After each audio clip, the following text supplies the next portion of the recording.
നോമ്പുകാല ധ്യാനം 26-ാം ദിവസം ഉപവാസം. വിശുദ്ധിയുടെ ഈ വീണ്ടെടുപ്പ് കാലത്ത് നമ്മൾ ഉപവാസത്തെക്കുറിച്ച് ആഴത്തിൽ ധ്യാനിക്കേണ്ടതുണ്ട്. തോബിത്തിൻ്റെ പുസ്തകം 12-ാം അധ്യായം 8-ാം വാക്യത്തിൽ നാം ഇപ്രകാരം വായിക്കുന്നു: ഉപവാസം, ദാനധർമ്മം, നീതി എന്നിവയോടുകൂടിയാകുമ്പോൾ പ്രാർത്ഥന നല്ലതാണ് എന്ന്.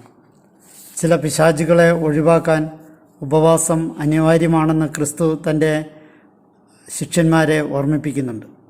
കൊമ്പും വാലും വെച്ച ജീവികളെ ആട്ടിയോടിപ്പിക്കാനാണ് ക്രിസ്തു അങ്ങനെ പരസ്യമായി പറഞ്ഞത് എന്ന് വിശ്വസിക്കുന്ന പലരുമുണ്ട് ഇപ്പോഴും നമ്മുടെ ഇടയിൽ. ഉപവാസം ശക്തമായ ഒരായുധമാണെന്ന് പഠിപ്പിക്കാനാണ് ക്രിസ്തു അങ്ങനെ ഒരു കാര്യം ഉപയോഗിച്ചത് എന്ന് വേണം നമ്മൾ മനസ്സിലാക്കാൻ. ക്രിസ്തു തൻ്റെ ശിഷ്യരോട് വളരെ കുറച്ച് കാര്യങ്ങളെ ആവശ്യപ്പെട്ടിട്ടുള്ളൂ. ആ ആവശ്യപ്പെട്ടതിൽ പ്രധാനപ്പെട്ട ഒരാവശ്യം തന്നെയാണ് ഉപവാസം. ചങ്ങാതി, നീ ഉപവസിച്ചിട്ട് എത്ര നാളായി എന്ന ചോദ്യത്തിന് നിനക്ക് മറുപടിയുണ്ടോ?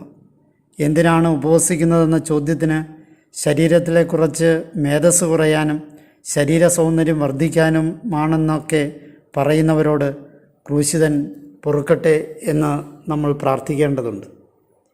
ഉപവാസം 4 രോഗങ്ങൾക്കുള്ള സിദ്ധ ഔഷധമാണ്. ഒന്നാമതായി, നമ്മുടെ ദുഃഖങ്ങളെ, സങ്കടങ്ങളെ മാറ്റാൻ. ഉപവസിച്ച് പ്രാർത്ഥിച്ചാൽ ഒരാളുടെ ജീവിതത്തിലെ വലിയ ദുഃഖങ്ങൾ തമ്പുരാൻ പരിഹരിക്കുമെന്നാണ് സാമുവേലിൻ്റെ 1-ാം പുസ്തകം 31-ാം അധ്യായം 13-ാം വാക്യത്തിൽ പറഞ്ഞു തരുന്നത്. സൗളിൻ്റെ മരണത്തിൽ സങ്കടപ്പെട്ടവരായിരുന്നു അവൻ്റെ സഹപ്രവർത്തകർ. സൗൾ ചെയ്ത വൻ കാര്യങ്ങളെ ഓർത്ത് വിലപിച്ച് ജീവിതം തകർന്നവർക്ക് ആശ്വാസമായി മാറിയത് ഉപവാസമായിരുന്നു എന്നാണ് തിരുവചനം സാക്ഷ്യപ്പെടുത്തുന്നത്. ഈ തിരിച്ചറിവ് സ്വന്തമാക്കിയവനായിരുന്നു ദാവീദ്. ദാവീദിൻ്റെ ദുഃഖം ദൈവം പരിഹരിച്ചത് ഉപവസിച്ച് ദാവീദ് പ്രാർത്ഥിക്കാൻ തുടങ്ങിയപ്പോഴാണെന്ന് സാമുവേലിൻ്റെ 2-ാം പുസ്തകം 1-ാം അധ്യായം 11 മുതലുള്ള തിരുവചനങ്ങൾ നമുക്ക് പറഞ്ഞു തരുന്നുണ്ട്. ദാവീദ് ദുഃഖാതിരേകത്താൽ വസ്ത്രം കീറി സൗളിൻ്റെയും മകൻ ജോനാഥൻ്റെയും വേർപാട് തീർത്ത ദുഃഖം ദാവീദ് മറന്നത് ഉപവസിച്ച് ദൈവത്തോട് പ്രാർത്ഥിച്ചപ്പോഴാണ്. ഉപവാസം നമ്മുടെ ജീവിത ദുഃഖങ്ങൾ പരിഹരിക്കുക തന്നെ ചെയ്യും. 2, ഉപവാസം ശിക്ഷയിൽ നിന്നും ഒഴിവ് നേടാൻ സഹായിക്കുന്നു.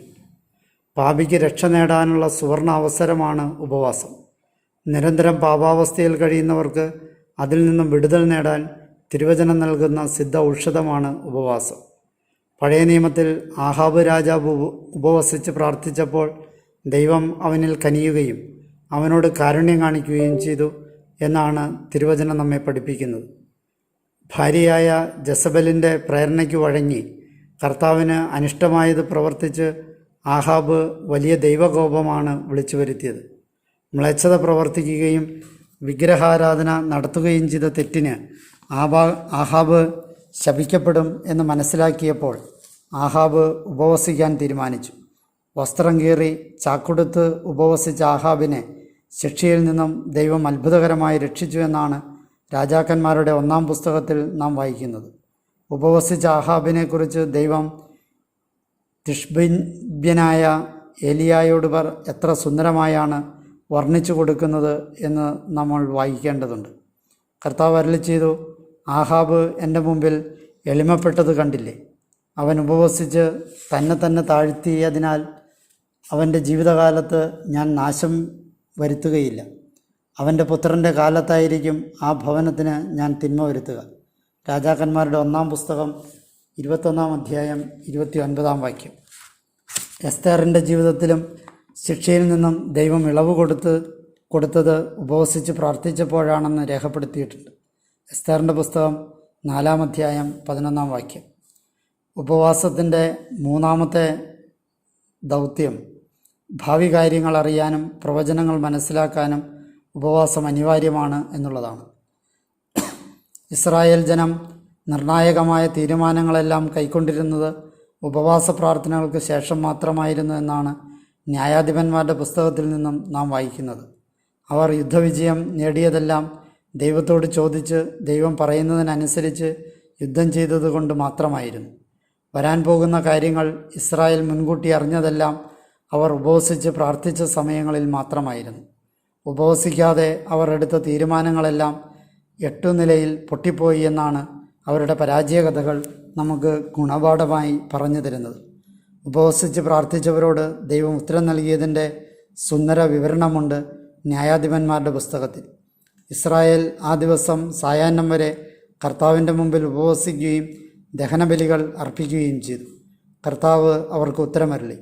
ന്യായാധിപന്മാരുടെ പുസ്തകം 20-ാമത്തെ അധ്യായം 28-ാം വാക്യം. ഉപവാസത്തിൻ്റെ 4-ാമത്തെ കാര്യം, ദൈവാനുഭവം നേടാൻ ആഗ്രഹിക്കുന്നവർ നിശ്ചയമായും ഉപവാസമെന്ന പുണ്യകർമ്മത്തിൽ ഏർപ്പെടണമെന്നുള്ളതാണ്. ദൈവത്തെ നേരിൽ കാണുന്നതിനായി ആഗ്രഹിക്കുന്നവരാണ് നമ്മൾ പലപ്പോഴും. എന്നാൽ പലപ്പോഴും ദൈവം കിട്ടാക്കനിയായി മാറുന്ന പതിവാണ് നമുക്കുള്ളത്. ദൈവത്തിൻ്റെ നിഴൽ പോലും കാണാതെ കളം കാലിയാക്കി പോകുന്ന മനുഷ്യരുടെ ഗണത്തിൽ നാം ചേരാതിരിക്കാൻ ഒരേ ഒരു മാർഗമേ ഉള്ളൂ. ആ മാർഗമാണ് ഉപവാസം. ഉപവസിച്ച് പ്രാർത്ഥിച്ചവരെല്ലാം ദൈവസാന്നിധ്യം ആവോളം ആസ്വദിച്ചിട്ടുണ്ട്. 40 ദിനരാത്രങ്ങൾ ഉപവസിച്ച് പ്രാർത്ഥിച്ചും മോശയും ഏലിയായും നസ്രായനുമെല്ലാം ദൈവാനുഭവത്തിൻ്റെ ഉച്ചസ്ഥായിയിലെത്തിയെന്ന് ആർക്കാണ് അറിയാത്തത്? യേശു 40 ദിനരാത്രങ്ങൾ ഉപവസിച്ചുവെന്ന് മത്തായിയുടെ സുവിശേഷം 4-ാം അധ്യായം 2-ാം വാക്യത്തിൽ നാം വായിക്കുന്നു. അങ്ങനെ പ്രാർത്ഥിച്ചപ്പോൾ പിശാച് കീഴടങ്ങുകയും ദൈവപ്രഭയാൽ അവൻ ജ്വലിക്കുകയും ചെയ്തു. സഹോദര, വരൂ, നമുക്ക് വിശന്നു തുടങ്ങാം. ഉപവാസത്തിൻ്റെ ശിരോവസ്ത്രമണിയാം.